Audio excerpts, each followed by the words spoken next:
Yes, please. Good evening, everyone.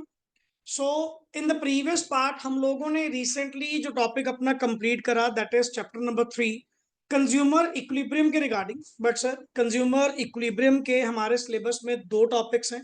Number one is regarding the cardinal principle, and number two जो आज हम discuss करने वाले हैं, that is ordinal principle based. पहली बात, यहाँ पे ये कार्डिनल या ऑर्डिनल का प्रिंसिपल जो आपने रीड आउट किया, सर कार्डिनल एंड ऑर्डिनल में जो फर्क आपने डिस्कस किया, that is just only one word.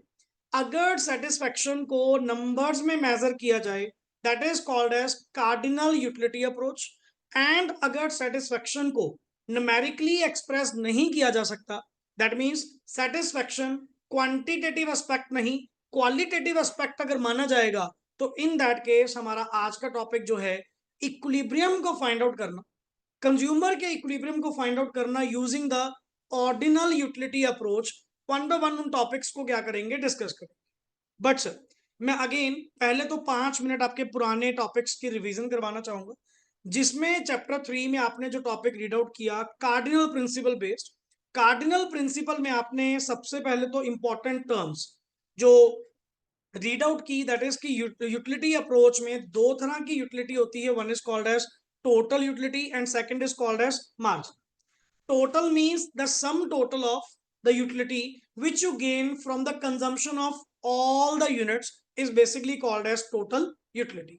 But sir, the main concept जिसके ऊपर आपका इक्विलिब्रियम क्या करता है, बेस करता है, कुछ वही सिंपल से सवाल आपसे पूछूंगा, जिनमें से आपने पहला वर्ड यूज किया कि the main important word is the marginal. Marginal का मतलब क्या होता है, additional.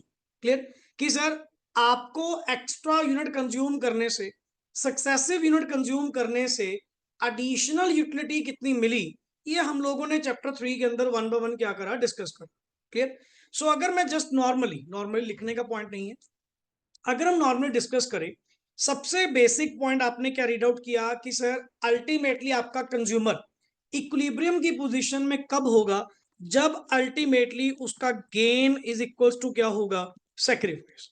Sacrifice in the way out word called as price paid for it, and gain in the terms word called as satisfaction. तो जहां पे अल्टीमेटली उस consumer की सेटिस्फेक्शन इज इक्वल्स टू क्या होगी, प्राइस पेड होगी, जिसको आपने वर्ड यूज किया होगा MUX is equals to PX. Clear. One of the basic condition in case of a single commodity, हमने टॉपिक को दो पार्ट्स में डिवाइड किया था. One is called as single commodity case and second is called as two commodity और more than two commodity. Clear.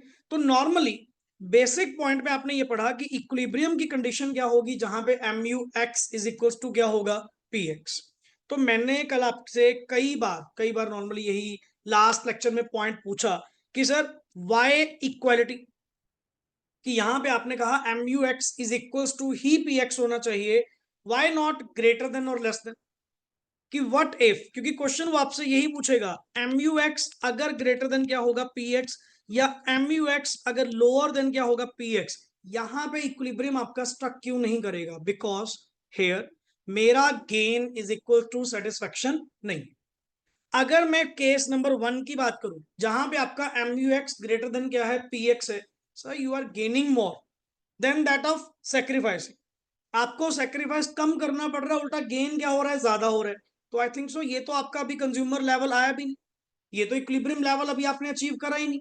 हाँ, day by day जब आप नेक्स्ट ऑन परचेज करते रहेंगे, but there is a scope for the purchase of commodity, because in this case MUX is greater than क्या है, PX. तो यहां पे कंज्यूमर कभी भी अपनी परचेजिंग बंद नहीं करेगा, वो always always next on purchase करता रहेगा. एंड तब तक करता रहेगा जब तक आपकी ये condition MUX is equal to क्या नहीं होती, PX. क्योंकि साथ में कौन लॉ चल रहा है, लॉ ऑफ कॉल्ड एज, कि जैसे जैसे तुम कॉमोडिटी को कंज्यूम करते जाओगे, उससे आने वाली मार्जिनल यूटिलिटी क्या जाती है, ऑलवेज डाउन.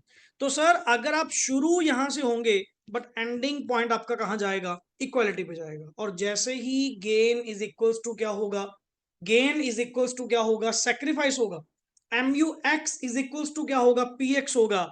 ये आपके लिए कौन सा लेवल होगा, एक मैक्सिमम लेवल ऑफ परचेज होगा. जो आई थिंक सो कंज्यूमर को करना चाहिए। मैं तो रिकमेंडेशन प्रोवाइड कर रहा हूं, मैं ये नहीं कह रहा कि आप यही करेंगे, दैट डिपेंड्स कि सर आप अल्टीमेटली इतने पे रुक जाओ तो बहुत बढ़िया। अदरवाइज अगर सिचुएशन ये निकली जहां पे आपका MUX लोअर देन क्या है PX, इन दैट केस ये प्योरली किस चीज की इंडिकेशन है कि सर आपको इन स्टेजेस में गेन कम होगा और सेक्रीफाइस आपको क्या करना पड़ेगा, ज्यादा करना पड़ेगा। तो आई थिंक सो वो कंज्यूमर के लिए एक रैशनल डिसीजन नहीं। So make a rational decision, and rational decision यही है कि जहां पे ये दोनों इक्वल होंगे वहीं पे आपको अपना कंज्यूमर इक्विलिब्रियम क्या कर लेना चाहिए, अचीव कर लेना चाहिए। इसके नेक्स्ट आगे परचेज करने का कोई भी फायदा नहीं है। And second is in case of अगर मैं बात करूं टू कॉमोडिटी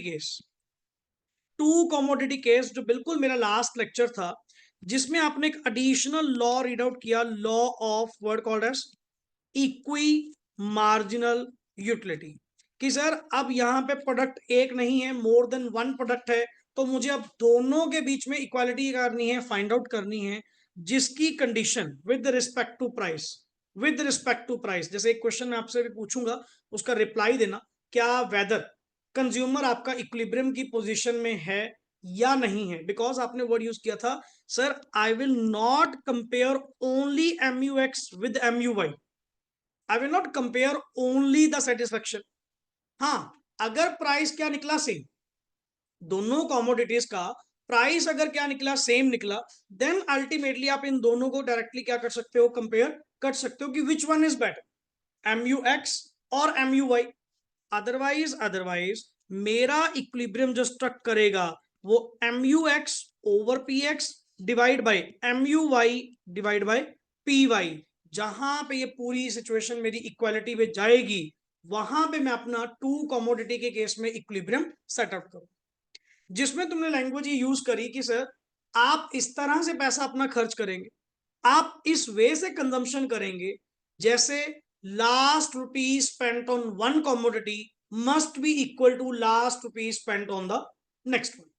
कि जितनी यूटिलिटी आपको एक्स में से मिल रही है उतनी ही यूटिलिटी आपको कहां से मिले, वाई से मिले, फिर तो मैं कहूंगा कि आपका कंज्यूमर इक्विलिब्रियम क्या हुआ है, अचीव हुआ है।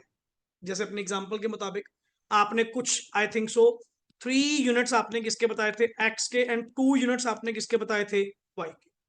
कि अगर इस प्रोपोर्शन में इन दोनों कॉमोडिटीज को परचेज किया जाए, सर पहली बात जितना पैसा मेरे पास होगा वो सारी की सारी मनी प्रॉपर वे से क्या हो जाएगी, यूटिलाइज हो जाएगी, वेस्टेज नहीं होगी। और प्लस इन 3 यूनिट से आने वाला MU इज इक्वल्स टू क्या होगा, इन 2 यूनिट से आने वाला M। और यही मेरा law of equi marginal utility कहता है, जो लास्ट लेक्चर बिल्कुल आप लोगों ने मेरे साथ क्या किया, कंप्लीट किया। दैट मींस चैप्टर 3 पे हम अपने टोटल कितने लेक्चर लगा चुके हैं, 4 लेक्चर्स लगा चुके हैं, जिसमें आपने सारी नोटिंग मेरे साथ यहां पर बैठकर बनाई। Let's come to the next one point, heading दीजिए चैप्टर नंबर 4। चैप्टर 4 नेम लिखिए consumer equilibrium, consumer equilibrium through ordinal utility analysis. Ordinal utility analysis that means यहां पे मुझे इक्विलिब्रियम जो फाइंड आउट करना है, यहां पे very clear that the satisfaction can not be numerically expressed. Satisfaction को नंबर्स में मेजर नहीं किया जा सकता जैसे आपने फर्स्ट वाले टॉपिक में माना था।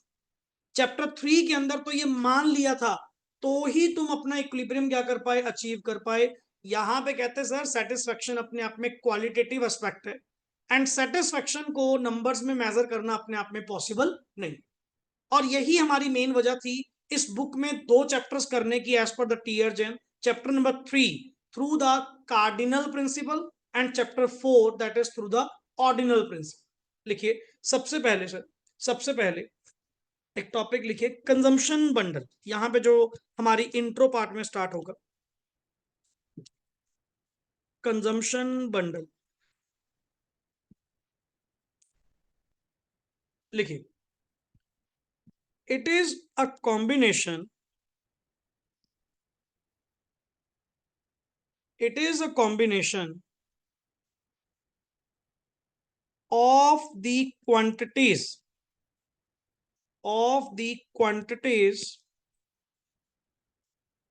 of two goods, full stop. This is, पहले बताओ अंडरलाइन टू गुड्स, क्योंकि जहां पे आपने बंडल यूज करा, बंडल का मतलब ही क्या है, that means more than one product.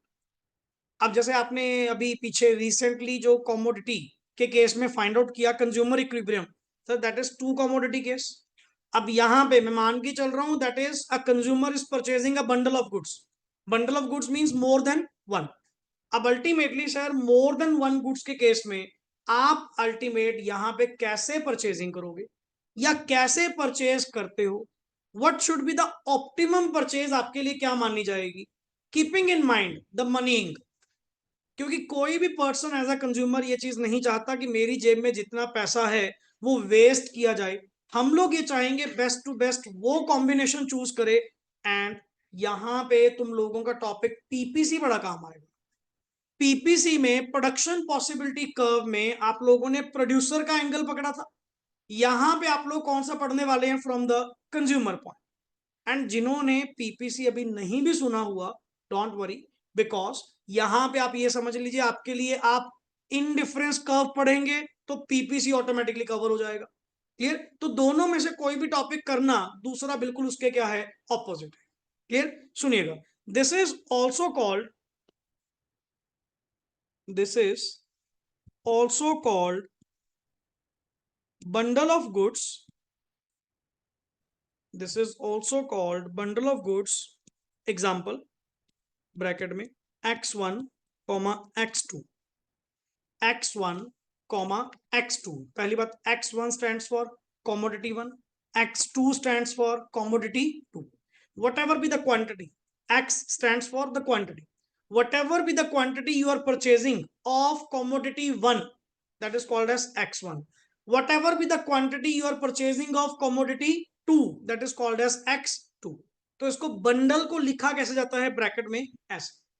For example एक चीज बताना, फॉर एग्जाम्पल जैसे मैं कह रहा हूं ब्रैकेट में 4,3, what it means, what it means 4,3, इसका मतलब क्या होगा, दैट मींस कॉमोडिटी 1 की कितनी क्वांटिटी, 4, कॉमोडिटी 2 की कितनी क्वांटिटी, 3।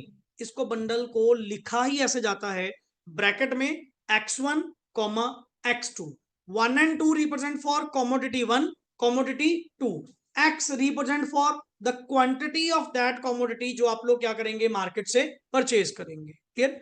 Full stop. आगे लिखिए, would denote, would denote a bundle, a bundle having x1 amount of good one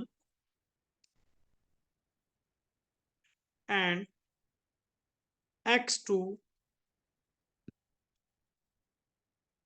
amount of good two। First of similarly, क्योंकि इस टॉपिक को समझने के लिए टर्म क्लियर करना जरूरी है, सिमिलरली कॉमा ब्रैकेट में 34 and 40 वुड मीन, इसका मतलब क्या होगा, इसका मतलब क्या होगा, कॉमोडिटी 1 के कितने units, 34, 34 units of good 1 and 40 units of good 2। अब पॉइंट ये है कि सर हमें ये बात क्यों समझाएगी कि कंजम्पशन बंडल क्या मतलब है। पहली बात, bundle stands for many type of goods and here I am taking two goods, good 1, good 2, तो उसको कॉम्बिनेशन में लिखना that is called as consumption का बंडल। अब एक चीज बताइए, क्या ये कॉम्बिनेशन सिर्फ एक ही होगा या वेरियस बन सकते हैं, वेरियस। आपकी इच्छा, आप अपने पैसे को कैसे यूज करेंगे। बट एक चीज वेरी क्लियर है, अगर मनी अपने आप में कांस्टेंट है, अगर मनी अपने आप में रिसोर्स लिमिटेड है, इतना पता है, दोनों की परचेज नहीं बढ़ सकती। अगर किसी एक को बढ़ाओगे तो दूसरा क्या होगा, कम। सर एंगल्स कहीं भी बना लो, कोई भी कॉम्बिनेशन बना लो, हमें कोई दिक्कत नहीं है। क्या ये चीज पॉसिबल है, तेरे सामने जो एग्जांपल लिखी हुई है 36 42, क्या ये कॉम्बिनेशन पॉसिबल है, बताइए। क्या ये कॉम्बिनेशन पॉसिबल हो पाएगा 36 42? बताइए सर, आपसे पूछ रहा हूं, यस और नो, यस और नो, यस क्यों, यस क्यों? तेरे पास प्रीवियस कॉम्बिनेशन क्या था, 34 40। सर अगर मनी अपने आप में फिक्स्ड है, मनी इनकम अपने आप में फिक्स्ड है, क्या 36 42 क्या ये कॉम्बिनेशन बन सकता है? नहीं, क्यों? बिकॉज मनी अगर अपने आप में फिक्स्ड है, अगर किसी एक को बढ़ाओगे तो दूसरा क्या करना पड़ेगा, कम करना पड़ेगा। हाँ, तुम ये कह सकते हो कि बढ़ सकता है सर, बट अगर मनी ज्यादा हो, दैट मीन्स इनकम ज्यादा हो, या प्राइस चेंज हो, कोई ना कोई चेंजेस अगर होंगी, फिर तो सब कुछ पॉसिबल है। अदरवाइज नॉर्मल नेचर हमें पता है, दोनों गुड्स की क्वांटिटी को इकट्ठे परचेज नहीं किया जा सकता। किसी एक को अगर बढ़ाओगे तो दूसरा क्या करना पड़ेगा, कम। क्योंकि keeping in mind the income, ये जितने कंजम्पशन बंडल बनाए जाते हैं, जितना कुछ भी नेक्स्ट आगे आपको सिखाया जाएगा, keeping in mind the one word, income of the consumer. अब जब कंज्यूमर के पास इनकम ही नहीं है, तो वो कैसे दोनों इकट्ठे इंक्रीज कर लेगा? अगर एक तरफ बढ़ोगे तो दूसरी तरफ क्या करना पड़ेगा, कम करना पड़ेगा। नेक्स्ट इज, आगे लिखिए, बजट सेट। बजट सेट, यहीं से बजट सेट लिखिए। It refers to, it refers to all consumption bundles, all consumption bundles that the consumer can buy, that the consumer can buy using his money income at the main word is at the prevailing market prices, prevailing market prices, full stop. Budget set depends on two factors. Budget set depends upon two factors. Number one, consumers money income. पहला ये इस बात पे depend करता है कि उसकी income कितनी है। दूसरा ये इस बात पे डिपेंड करता है कि प्राइस ऑफ गुड 1 एंड 2 कितनी है, ये उस बात पे डिपेंड। पहली बात यहां पे बजट सेट का मतलब क्या है, वो सारे कॉम्बिनेशन। अब जैसे आपने, अगर मैं जस्ट एग्जांपल दे रहा हूं, लिखने की जरूरत नहीं है। For example let it be, मैंने कॉम्बिनेशन ए बनाया, बी बनाया, सी बनाया, डी बनाया, ई बनाया। पहली बात, इन कॉम्बिनेशन में कोई ना कोई क्वांटिटी गिवन होगी, ये बताइए। ये जितने भी, जिसको आप लिखते हो x1 x2, what ever be the quantity, but मुझे एक चीज नोटिसेबल मिलेगी इन सारे कॉम्बिनेशन, एक चीज नोटिसेबल मिलेगी, अगर किसी एक की क्वांटिटी बढ़ रही होगी तो दूसरे की क्या हो रही होगी, कम। बट ये जितने भी, ध्यान से देख, जितने भी ये कॉम्बिनेशन, पहली बात, combination means the various possibilities. अच्छा, क्या कंज्यूमर ये सारी परचेज कर सकता है या इनमें से कोई एक? इनमें से कोई एक, बिकॉज सारे कॉम्बिनेशन आपके लिए पॉसिबल नहीं है।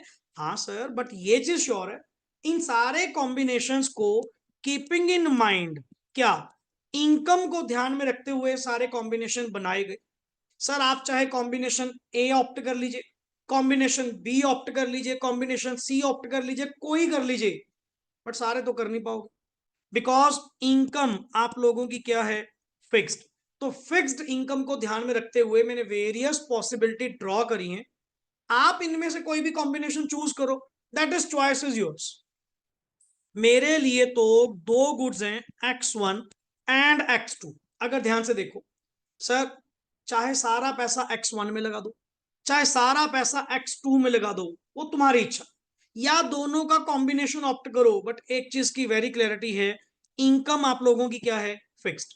तो फिक्स्ड इनकम में दोनों गुड्स की क्वांटिटी इकट्ठे इंक्रीज नहीं हो सकती। अगर किसी एक को बढ़ाओगे तो दूसरा क्या होगा, कम होगा। बट पॉइंट इज अचीवेबल सारे, जैसा आपको सही लगे।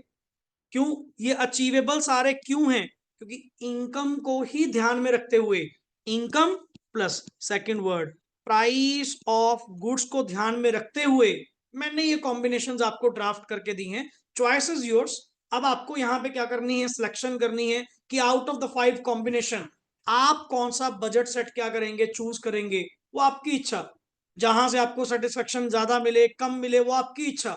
हमारे अकॉर्डिंग ये 5 के 5 क्या हैं, अचीवेबल। क्योंकि मैंने ये सेट प्रेफर ही ऐसे किया है कि आप किसी भी तरीके से परचेज कर लो, आपकी इनकम के बराबर ही वो निकलेगा ही निकलेगा। जैसे कि यहां पे अगर लेट इट बी, इस चीज को मैं लिखने का तो पॉइंट नहीं है, इसको कर देते हैं। अब नेक्स्ट आगे लिखिए sir, at the given prices, लिखिए एट द गिवन प्राइसेस, यहां पे क्या था, गुड्स, क्लियर। यहां पे लिखिए at the given prices,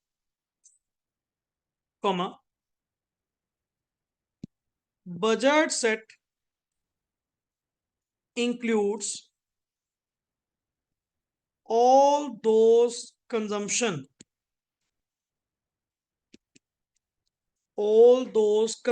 bundles which cost less than or equal to his income। Sir line पढ़ना और इसका मीनिंग बताना क्या मतलब है, इस लाइन का मतलब क्या हुआ बताइए sir. that it includes all the combination which hmm, comes under the और इक्वल टू हिज इनकम, मतलब जिसको मैंने एक ही लाइन बार बार रिपीट करी। सर क्या ये कंजम्पशन बंडल ऐसे हैं कि जो अचीव ही नहीं हो पाएंगे, नो। अगर मैंने बजट सेट ड्रॉ किया है, budget set, set means combination of various alternates, various possibilities. Sir ये जो मैंने बजट सेट बनाए हैं, ये keeping in mind the budget को देखकर ही बनाए। जितनी आप लोगों की इनकम है, जितना आपकी जेब में पैसा है, and keeping in mind the prices, दोनों को कंपेयर करते हुए मैंने ऐसे कॉम्बिनेशन बनाए हैं जिसमें या तो अल्टीमेटली आपके पास इनकम बचेगी या कम से कम इक्वल टू आपके इनकम होंगे। बट किसी केस में ऐसा नहीं होगा जो आपके बजट से बाहर जाए कि सर मैंने आपको ऐसा कॉम्बिनेशन बना के दिया कि ये इतनी क्वांटिटी इसकी, उतनी क्वांटिटी इसकी, आप ले लो, जो कि आप अचीव ही ना कर पाओ। क्यों, तुम्हारी जेब में पैसा ही नहीं। मैंने ये कॉम्बिनेशन बनाए ही ऐसे हैं, मतलब मेरे कहने का मतलब कि सर यहां पे लिखे P1X1 plus P2X2 less than और इक्वल टू का साइन M, लेस देन और इक्वल टू का sign M। What it means, whatever be the quantity of good one, whatever be the quantity of good two, जो भी आप purchase करेंगे वो आपकी मनी इनकम के या तो बराबर होगा या उससे कम। मतलब तेरे लिए कोई ना कोई एक सेविंग ही लेकर आऊंगा, एक बढ़िया बजट सेट ही बनाकर लेकर आऊंगा, एक अच्छा कंजम्पशन बंडल ही लेकर आऊंगा, जहां पे या तो आपकी इनकम पूरी खर्च रही होगी, 100% यूटिलाइजेशन, या अल्टीमेटली कुछ इनकम आपकी उल्टा लेफ्ट आउट होगी। बट कोई बोरिंग करने का सीन नहीं हो कि आपके जेब में उतने पैसे नहीं है। मान लो फॉर एग्जांपल, जितने की परचेज कॉस्ट बन रही है दैट इज 150 और मेरी जेब में पैसा है 100, क्या ये कंजम्पशन बंडल अपने आप में अचीवेबल है? आपके पास मनी इनकम ही नहीं। सर जितनी इनकम होगी अकॉर्डिंग टू दैट ही आप अपने कंजम्पशन बंडल क्या करेंगे, ड्रॉ करेंगे ना। तो यहाँ पे लिखिए hair here x1 and x2 is equals to quantity of good 1 and good 2, comma p1 and p2 price of good 1 and good 2, and M stands for money income of the consumer.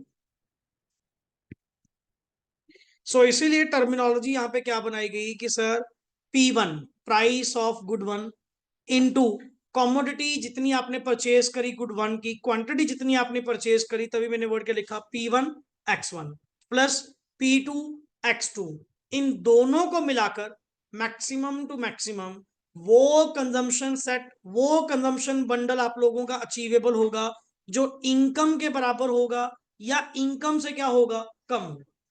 फिर तो sir वो achievable है, otherwise वो consumption set आपके किसी के काम नहीं आए।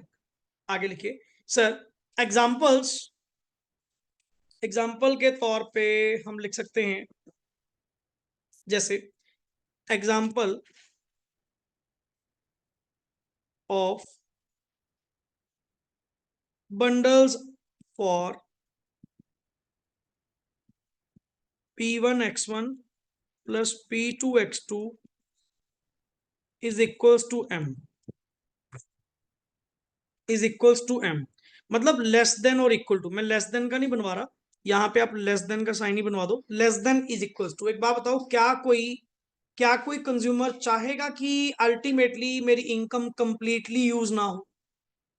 नॉर्मली हम तो ये चाहेंगे कि वट एवर आई हैव, कम से कम मैं उसको ऑप्टिमली क्या करूं, यूटिलाइज करूं, कि अगर 2 पैसे ज्यादा भी लगे कम से कम पूरे यूज हो और अच्छे से यूज हो। That is our main motive.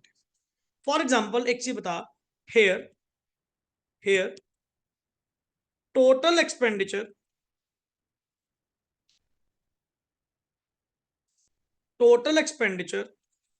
by the consumer is equal to money income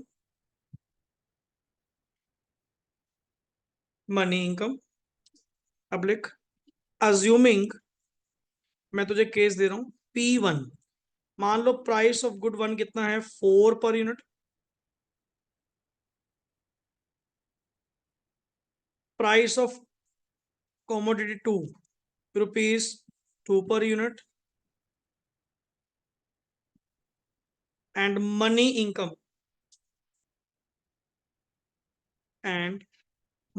income is equals to ₹20। बनाना सर द बंडल्स आर, कैसे बनाओगे?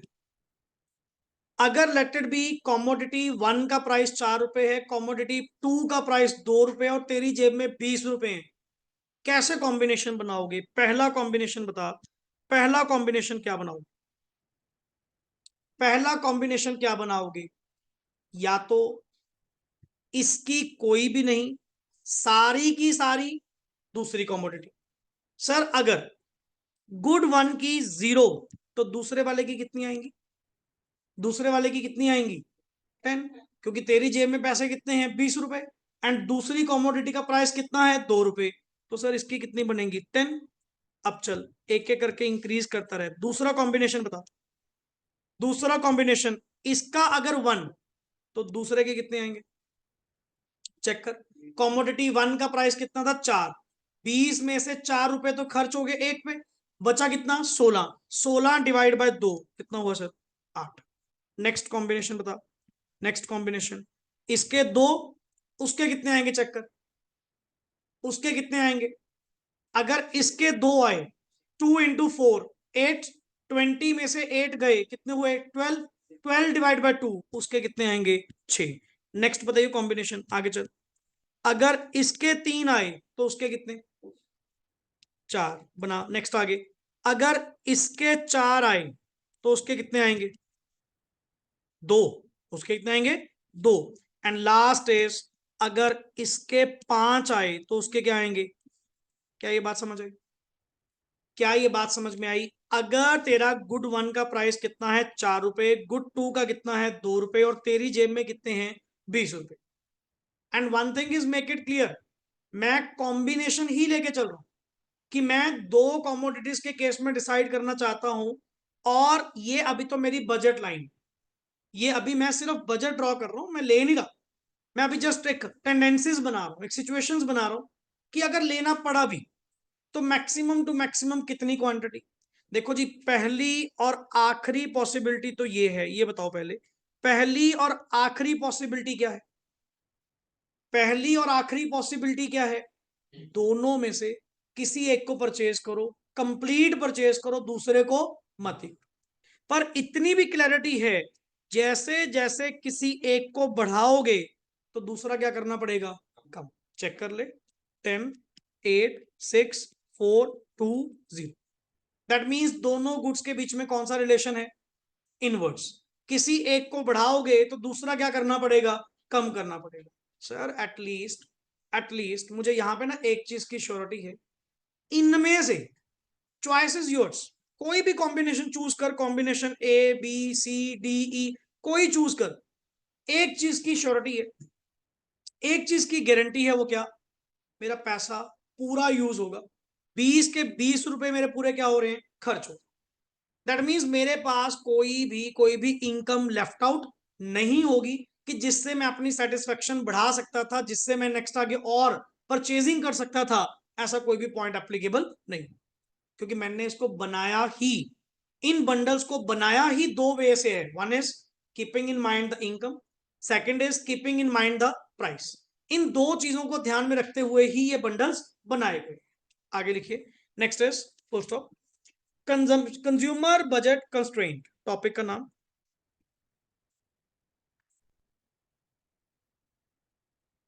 Consumer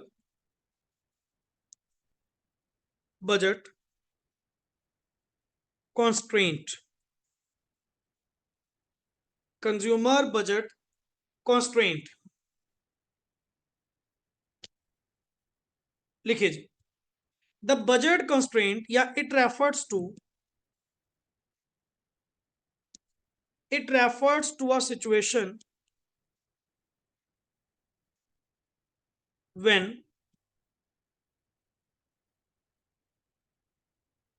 expenditure on two goods by the consumer should not be more than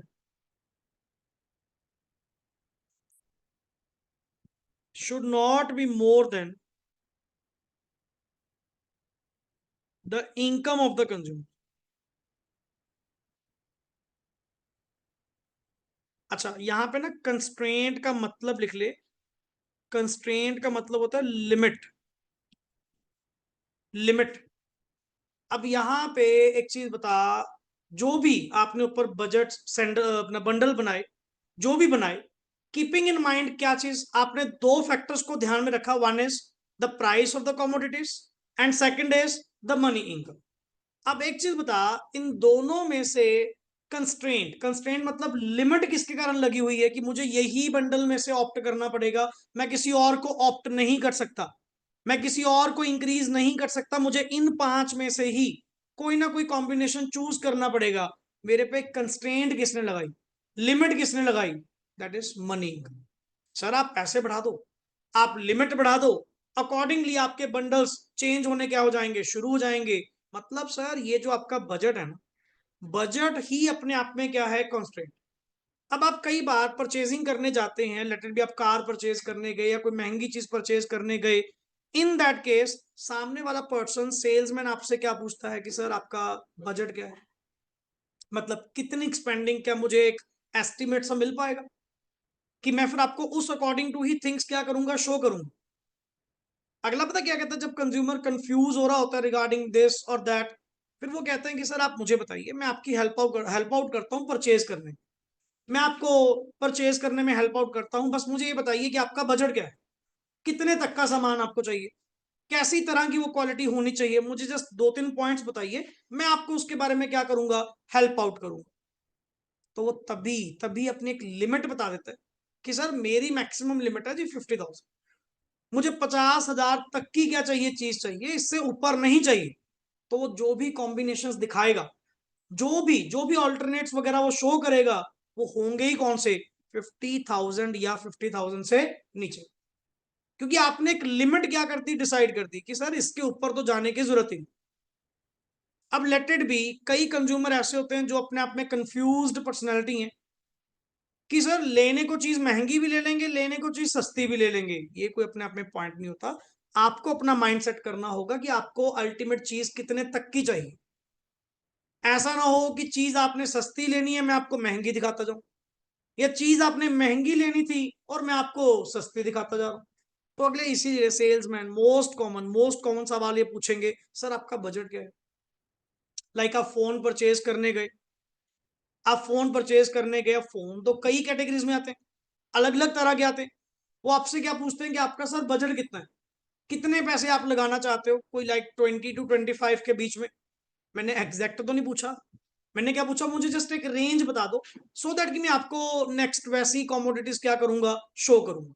हाँ, पसंद आपकी होगी, उनमें से किसी को भी क्या कर लीजिएगा, पसंद कर लीजिएगा, बट एक चीज क्लियर है, वो सारी चीज आप परचेज करने का ऑप्शन रखते हैं, क्योंकि मैंने वो दिखाई ही कौन सी हैं, जो आपके बजट के अंदर। हाँ, बस चॉइस आपकी है, combination A B C D E, कौन सा चूज करोगे वो आपकी ऑप्शन है। लिखिए आगे। Yes please. Next is, in other words, in other words,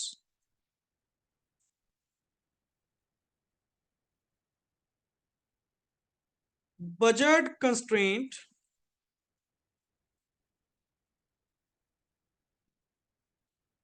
is the limit, is the limit to consumers expenditure, full stop। Budget line जो कि किसके बराबर होती है, P1 x1 plus P2 x2 is equals to M। Budget line is called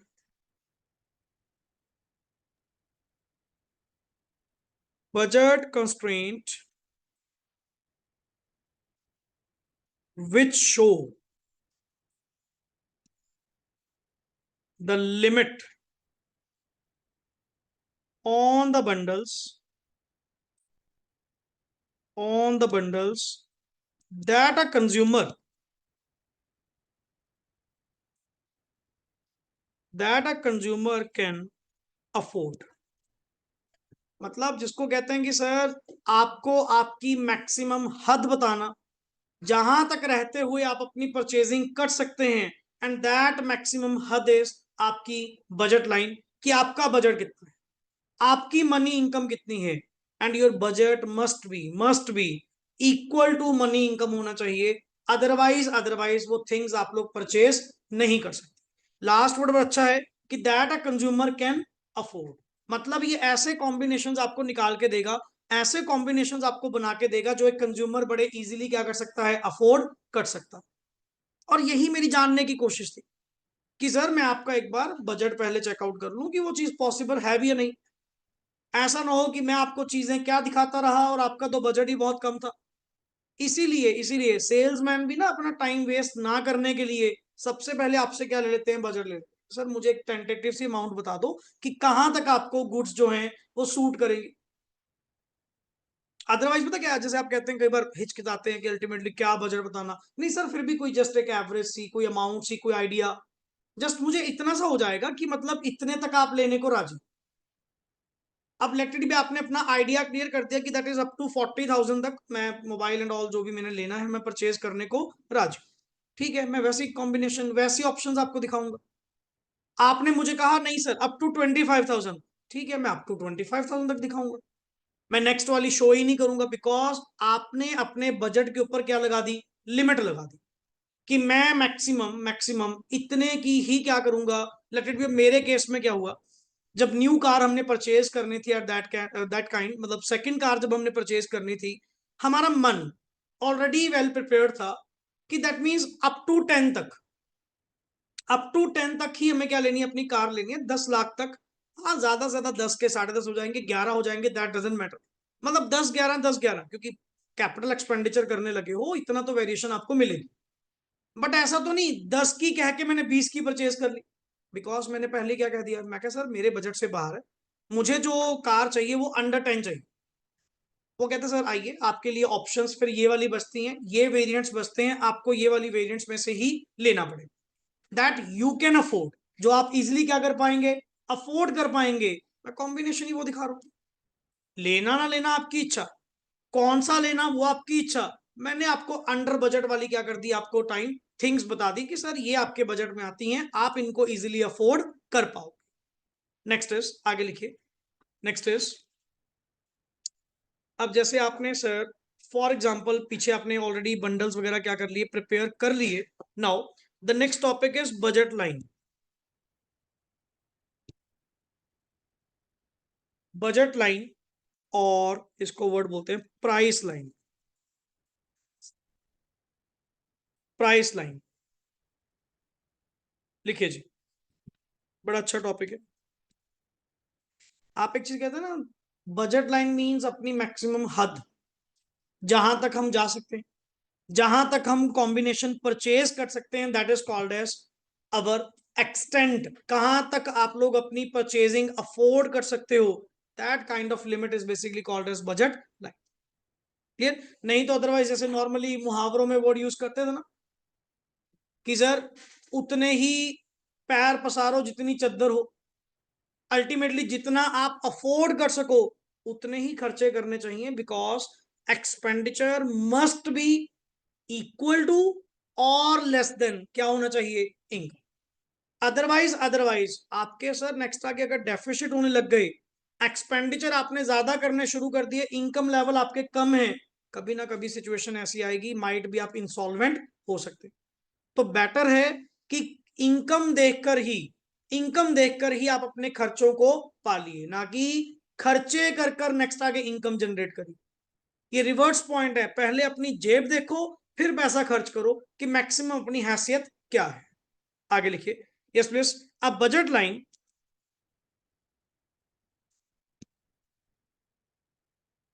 अब budget line represents the different bundles,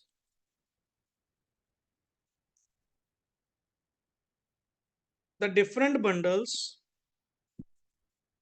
that the consumer can purchase, the consumer can purchase spending his what is entire money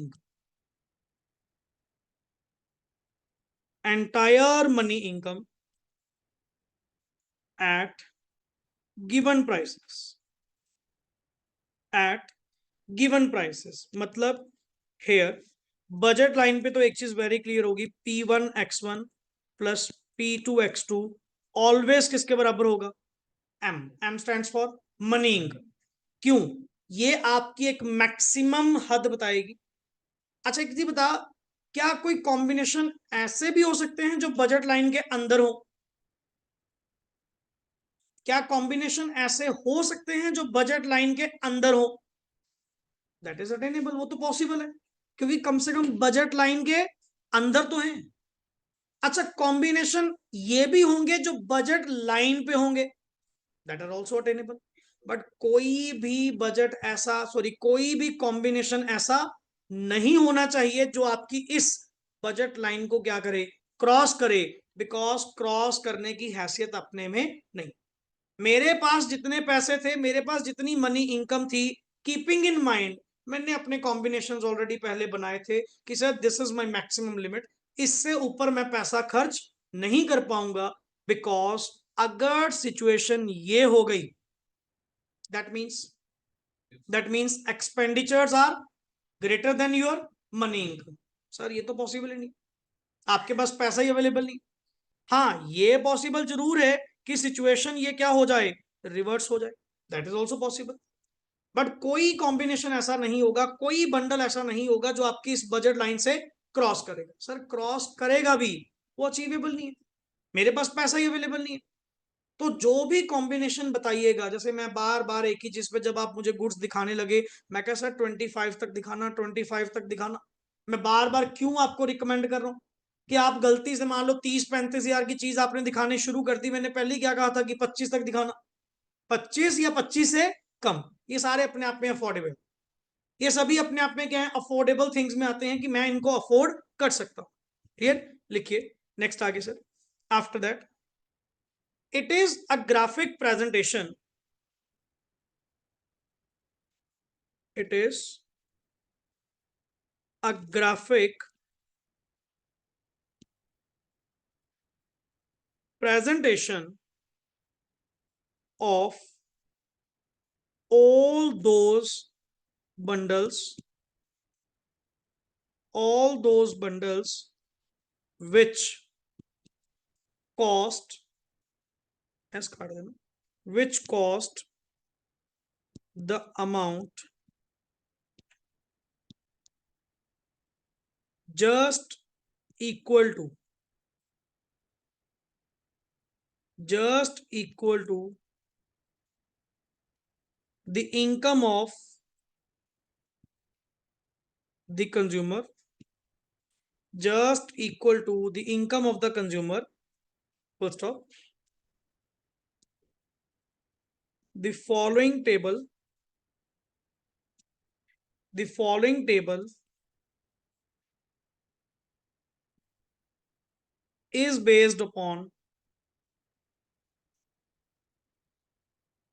three assumptions, three assumptions, वही पीछे वाली जो आपकी थी ना। Number 1 is money income, money income is ₹20. Number 2, price of good 1 is ₹4. Price of good 2 is ₹2. बनाओ जी, combinations,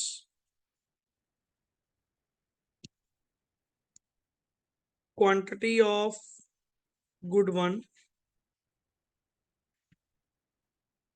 quantity of good 2, and यहां पे लिखना है expenditure is equals to income.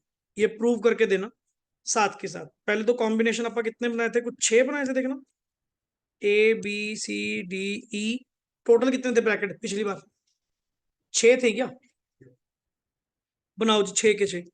सबसे पहला कॉम्बिनेशन क्या था, सबसे पहला कॉम्बिनेशन क्या था, 0-10। इसको कैसे लिखोगे यहां पे कैसे लिखोगे sir, 0 × 4 plus 10 × 2 is equals to 20, ऐसे ही बनाया था आपने।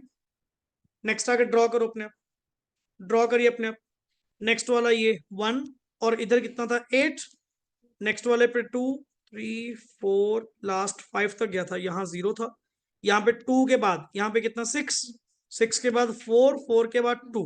लो जी इसको मल्टीप्लाई करके यहाँ पे बनाइए, 1 × 4 प्लस 8 × 2 तो भी 20 सर। नेक्स्ट इज 2 × 4 प्लस 6 × 2 तो भी 20, 3 × 4 plus 4 × 2 20, next 4 × 4 plus 2 × 2 20, and last 5 × 4 plus 0 × 2 20। This is our budget line. ये जो कॉम्बिनेशंस हैं, अब एक बता, ये कॉम्बिनेशन सभी के सभी ABCDEF जो भी कॉम्बिनेशन है, ये बजट लाइन पे आएंगे या लाइन के अंदर आएंगे? लाइन पे, because in every case expenditure is equal to क्या है? इनकम। क्लियर? नेक्स्ट आगे सर, नेक्स्ट आगे लिखिए। यहां पे आप लोग इसको ऐसे करिएगा, पहले ही बताओ ये टेबल हो गया, यहां तक कंप्लीट हो गया जी। नेक्स्ट आगे सर साइड पे डायग्राम और एक तरफ ऑब्जर्वेशंस। पहले साइड पे डायग्राम एक सिंपल सी बना।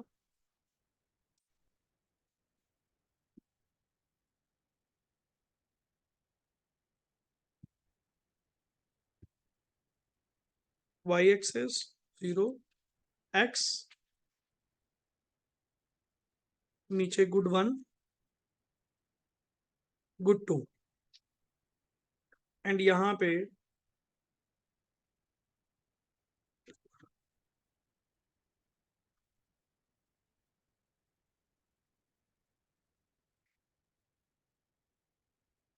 इसको पॉइंट दो,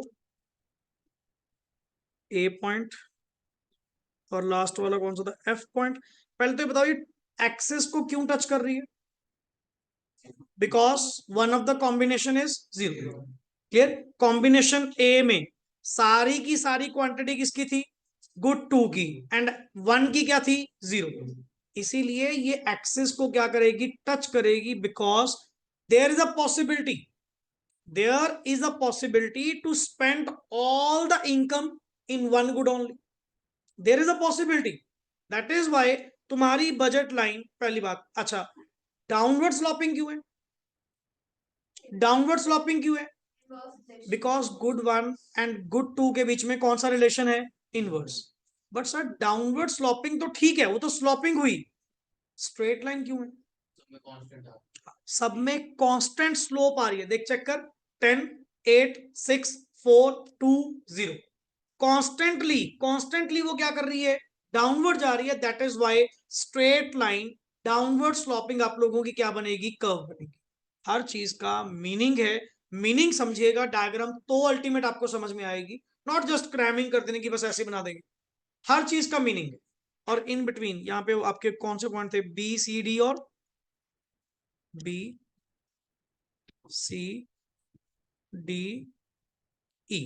और ऐसे करिए, यहां पे 2-3 पॉइंट्स बाहर ले लीजिए, STUV, और 2-3 पॉइंट्स अंदर PNQ, क्योंकि नेक्स्ट आगे अपने वाले काम आएंगे। अब कॉमन सेंस यहीं पे अपना मेंशन कर दीजिए। सर एक बात बताओ, दोनों में से, इन सारे टोटल फिगर में से अटेनेबल कॉम्बिनेशन कौन से? On the budget line and in the budget line. Non feasible कौन से हैं? Outside the budget line. इसको साइड पे लिख, these are non attainable combinations, non attainable combinations. And इसको साइड पे लिख, जहां भी तेरे पास स्पेस है, ये और जो भी पॉइंट ये है, अटेनेबल कॉम्बिनेशंस। बनाइए सर, ड्रॉ करिए इसको प्रॉपरली, एंड साइड पे हेडिंग दीजिएगा ऑब्जर्वेशंस।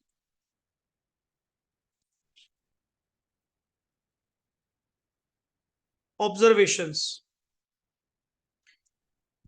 लिखे। पहला point, budget line is AF। Check कर, बजट लाइन इज AF, जो आपने कर्व यहां पे ड्रॉ करी, विच शोज। अच्छा एक बात बताओ, पॉइंट नंबर P और D में क्या फर्क होगा? P और D inside the curve and on the curve पे क्या फर्क होगा? पॉइंट पे हमारी इनकम पूरी फिनिश हो जाती है, दैट मींस आप पूरा का पूरा पैसा क्या करते हैं? स्पेंड करते हैं। बट P पे NQ अचीवेबल तो है, अचीवेबल तो है, बट आपकी मनी कंप्लीट स्पेंड नहीं है। मतलब there is a chance to get more satisfaction.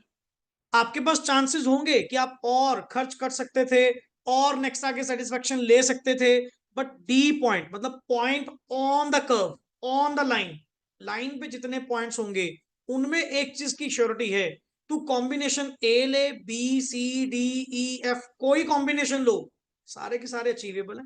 Plus the main thing is यहां पे आपकी इनकम भी क्या हो रही है, फुली स्पेंट। क्लियर, लिखिए which shows entire income is, entire income is spent on good one and good two. B point. Attainable combinations. Attainable combinations are shown by हल्का सा बुलेट मार्क करके all points, दो अलग अलग आएंगे ना, all points on AF where, equation क्या लिखोगे, इक्वेशन क्या लिखेंगे, where, बताइए सर क्या हो गया, P1 x1 plus P2 x2 is equals to M, like where P1 x1 plus P2 x2 is equals to M, P1 x1 plus P2 x2 is equals to M. For example, name them A, B, C, D, E and F. And दूसरा point, all points inside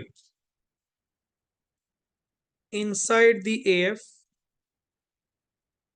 where, equation क्या लिखोगे, P1 x1 plus P2 x2 equal to or less than, less than money income. For example में कौन आएगा, P, N and Q points, यहां पे F के बाद में ना पॉइंट्स लिख लेना कि कर्व पे जो ये वाले पॉइंट्स हैं वो इन चीजों को क्या करते हैं, रिफ्लेक्ट करते हैं। एंड सी पॉइंट अलग, ये बी पॉइंट कंप्लीट हो गया, सी पॉइंट उसका आएगा non attainable,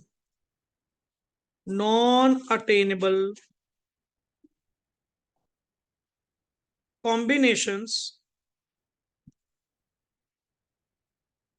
are shown by इसके साथ ही लिख लेंगे, अलग से क्या लिखना, shown by all points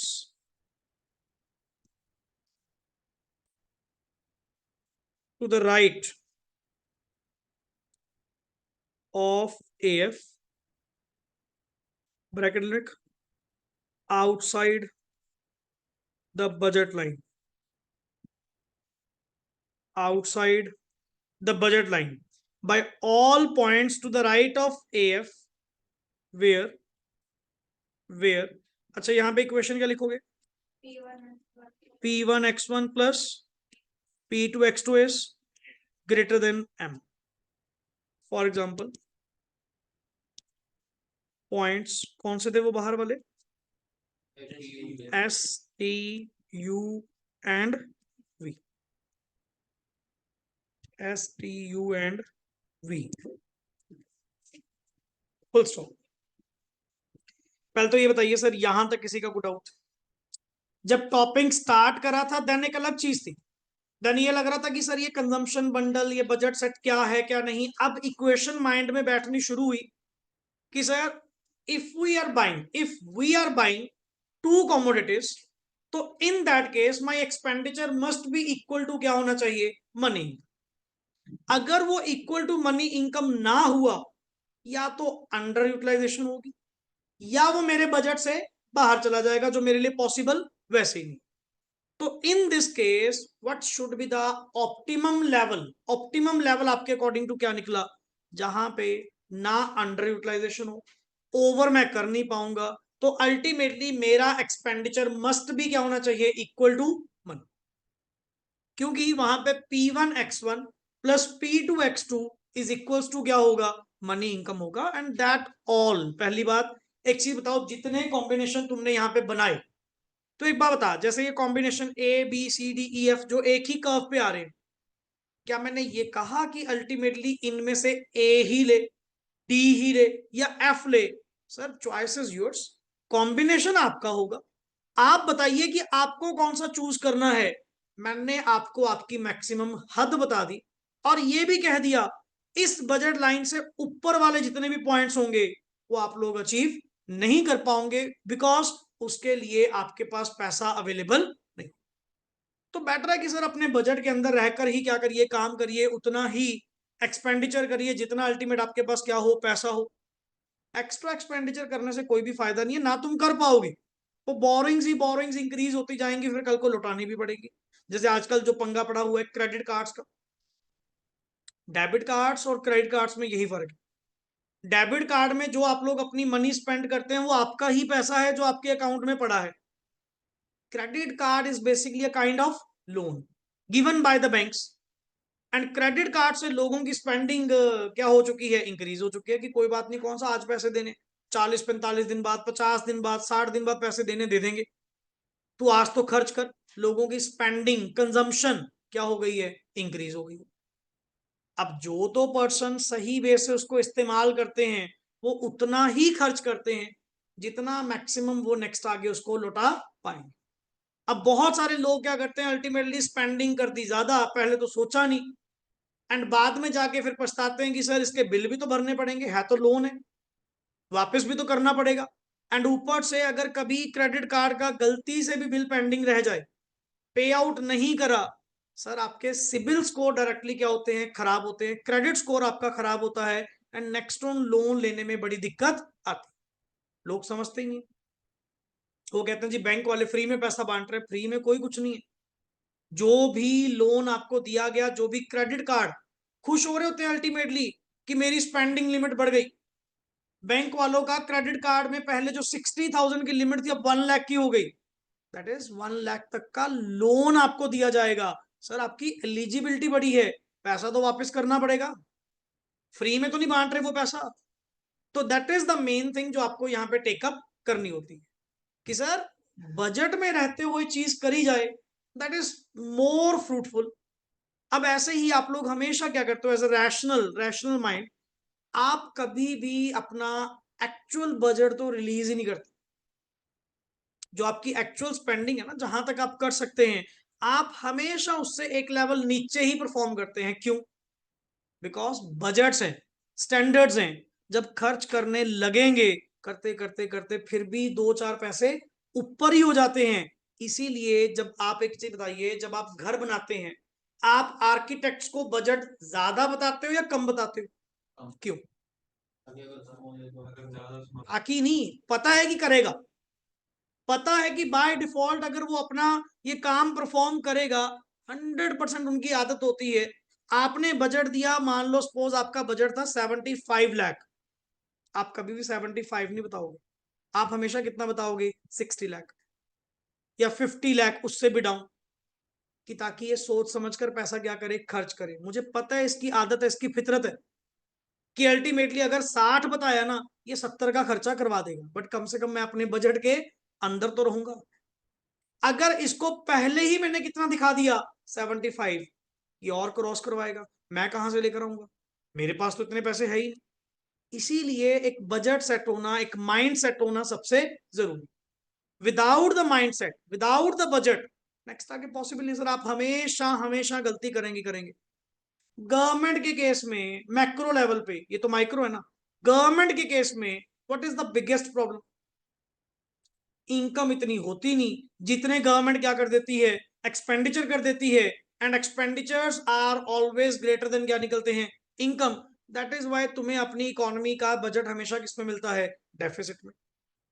deficit में जाने का कारण क्या है, यही कारण, सोचा क्या था, हो क्या गया। तो इसीलिए कंज्यूमर को भी ये बात समझाई जा रही है कि आप लॉट ऑफ टाइम नेक्स्ट आगे अल्टीमेट क्या करेंगे, परचेजिंग करेंगे, but you have to keep your mind clarity very stick. अगर आप अपनी माइंड क्लैरिटी रखेंगे तो आप एक बढ़िया से बढ़िया क्या कर पाएंगे, परचेज कर पाएंगे। हाँ, बट एक चीज value lesson, normally life lesson है कि अगर कोई कैपिटल थिंग्स परचेज कर रहे हैं ना, कैपिटल थिंग्स मतलब कोई बड़ी चीज जैसे घर, गाड़ी एंड ऑल, जब कुछ बड़ी एसेट्स आप लोग परचेज करते हैं, नॉट छोटी मोटी, कोई बड़ी एसेट परचेज कर रहे हैं, सोच हमेशा बड़ी रखनी, हमेशा बड़ी रखनी। बिकॉज पहली बात, कैपिटल एसेट्स अपने आप में एक ऐसी एसेट्स होती हैं जो जल्द से जल्द चेंज नहीं होती। आज तो बंदा तंग होकर सोच लेता है कि मेरी तो इनकम इतनी है नहीं, मैं कैसे पे आउट करूंगा, फलाना करूंगा, वो करूंगा, चीज क्या ले लेते हैं, छोटी। एंड जब कल को फ्यूचर में इनकम प्रोस्पेरिटी इंक्रीज होती है, लेवल इंक्रीज होते हैं, फिर अपने को वही चीज क्या लगने लग जाती है, गलती, कि यार उस टाइम बड़ी ले लेते। समझे ना? इसीलिए कभी भी नेक्स्ट आगे लाइफ लेसन में बता रहा हूं कि अगर कभी कोई कैपिटल एसेट परचेज करते हो ना, ऑलवेज ऑलवेज माइंड होराइजन क्या रखिएगा, बड़ा। यार सब कुछ पे आउट हो जाते, सब कुछ लोन एंड ऑल उतर जाते हैं, ये जस्ट उस टाइम की तंगी होती है जिसको ध्यान में रखते हुए आप लोग वो टाइम द बीइंग छोटी चीज ले लेते हो। पहली बात, वो कैपिटल एसेट्स है, वो नॉर्मल चीज नहीं है कि जिसको जब चाहा जी कर आप बदल के रख देंगे। सर वैल्यूएबल डिसीजन है, इरिवर्सिबल डिसीजन है, तो सोच समझ कर लेना है, सबसे जरूरी है। लाइक घर लेते टाइम, गाड़ी लेते टाइम, एट दैट टाइम तो आप सोच गए कि मेरी तो इनकम है नहीं। अब कल को जब इनकम 1 साल के बाद बढ़ जाएगी, फिर तुझे वही कार छोटी लगनी शुरू हो जाएगी, फिर आप सोचते हो यार उस टाइम पे बड़ी ले लेते, जैसे हमारे साथ हुआ। ये प्रैक्टिकली क्यों, एट दैट टाइम जो फाइनेंशियल सर्कल था उसके अकॉर्डिंग यही बहुत बड़ी लग रही थी। आज का सर्कल थोड़ा ठीक लग रहा है, तो एट दैट टाइम सोचा यार उस टाइम कार बड़ी ले लेते। अब मैं ये तो है नहीं कि 1 साल चलाई, 2 साल चलाई, उसके बाद बदल के रख देंगे, सर इतना भी स्कोप नहीं है, क्योंकि वो डिसीजंस कौन से हैं, वो कैपिटल एसेट्स के डिसीजन। तो इन चीजों में थोड़ा सा ये टॉपिक रेलेवेंस रखते हैं कि ultimate the consumer must take the things which are under his budget, कि जो उसके बजट में है अल्टीमेटली वही थिंग्स उसको क्या करनी चाहिए, परचेज करनी चाहिए। क्लियर? सो यहीं से, ये अभी तो just one of the topic है, हल्का सा जो इंट्रोड्यूस हुआ है। नेक्स्ट ऑन लेक्चर में एक डायग्रामेटिक वर्क, अभी तो यही चलेगा, मेरे लिए काम करके आइएगा, अगर कर सकते हैं, करना चाहिए वैसे आपको, पीपीसी टॉपिक रिवाइज करके, बिकॉज मेरा कल का नेक्स्ट ऑन सेशन है, एंड इन बिटवीन जितने भी न्यू ज्वाइनीज हैं जिनका भी ये टॉपिक पेंडिंग है, थर्ड लेक्चर चैप्टर 1 का थर्ड लेक्चर ऐप के ऊपर अपडेटेड है regarding the PPC, production possibility curve. मैं क्यों कह रहा हूं, नेक्स्ट आगे word to word ditto concept उसी के बेस पे चलेगा, बस हाँ वो प्रोड्यूसर का पॉइंट था, ये किसका पॉइंट है, कंज्यूमर का। लिटरली दोनों इकट्ठे चलवाऊंगा, तेरा चैप्टर 1 भी रिवाइज होगा और चैप्टर 3 भी 4 भी चलेगा। तो बेटर है कि साथ में अपना पीपीसी का कॉन्सेप्ट एक बार क्या करके आइएगा, रिवाइज करके आइएगा। जस्ट एक ही लेक्चर है जो आपका चैप्टर नंबर 1 के अंदर पार्ट 3 मैंने आपके ऐप के ऊपर अपडेट किया हुआ है। क्लियर? सो यहीं से नेक्स्ट आगे टॉपिक हम क्या करेंगे, स्टार्ट करेंगे। Features of the budget line हमारे पेंडिंग है, यहीं से नेक्स्ट आगे क्लास में क्या करेंगे, स्टार्टिंग करेंगे। चलिए ओके जी, thanks lot and rest, we will do in the next part.